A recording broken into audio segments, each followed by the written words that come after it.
All right, we're staying on top of some breaking news to tell you about. There was an encampment fire at Mercer Street and Fairview Street. Things have definitely died down in the last 30 minutes. There were big plumes of smoke that we showed you. Now you can see that that has died down, so that's good news.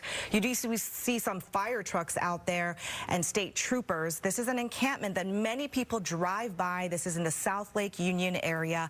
We're told that the fire started in the encampment. We don't know exactly how, though. Of course, investigators will have to get down to the bottom of that. We do have a crew going out that way to get us more information, but also this brings up more questions regarding encampment fires. We had one several weeks ago near Harborview, if you recall. That was along I-5. Right, that is, and what the important thing to mention here is, again, maybe about 30 minutes or so ago, we saw a lot more smoke coming from this camera itself.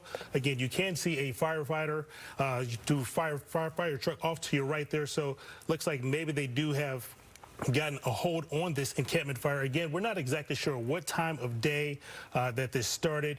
This was just brought into our newsroom within the last 30 minutes or so. But again, the big plumes of smoke that we saw from our Capitol Hill camera a little bit earlier, it's not looking like it's as big as right now. Again, this was the look I was talking about earlier. When we first showed you this, you could see big black smoke clouds coming from that area. But right now, it doesn't seem to be as bad as it was before. Again, we are still working to gather more details on what is happening here.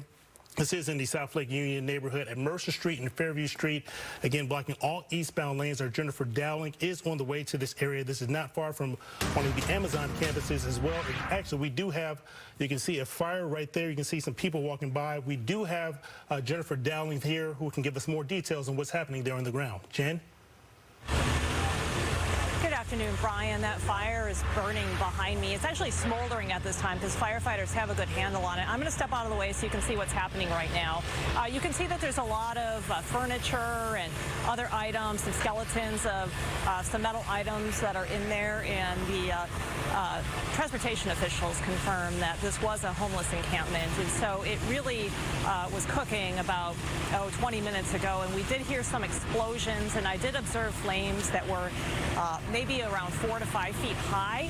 This is a very dry little patch of grass here, very brushy, and of course we don't know what caused the fire, but we do know there was human activity there, so the chance of it being human caused could be high because of all that you see there. There were people actually living there at the time, according to SDOT. So firefighters do have it knocked down, but still smoldering. Also, the smoke billowing off of it appeared to be pretty noxious to me. It made it hard to breathe and made me feel kind of nauseous. So I'm sure that the folks that live around here had to shut their windows on this very hot day. Hopefully they have some kind of air conditioning that wasn't pulling that smoke into their units, because it was really billowing out of this encampment, like I said, just about 20 minutes ago, and you could see the smoke very high in the sky, higher than these 4-story buildings that we have around us. It was an enormous black cloud smoke. So looks like firefighters have a handle on it.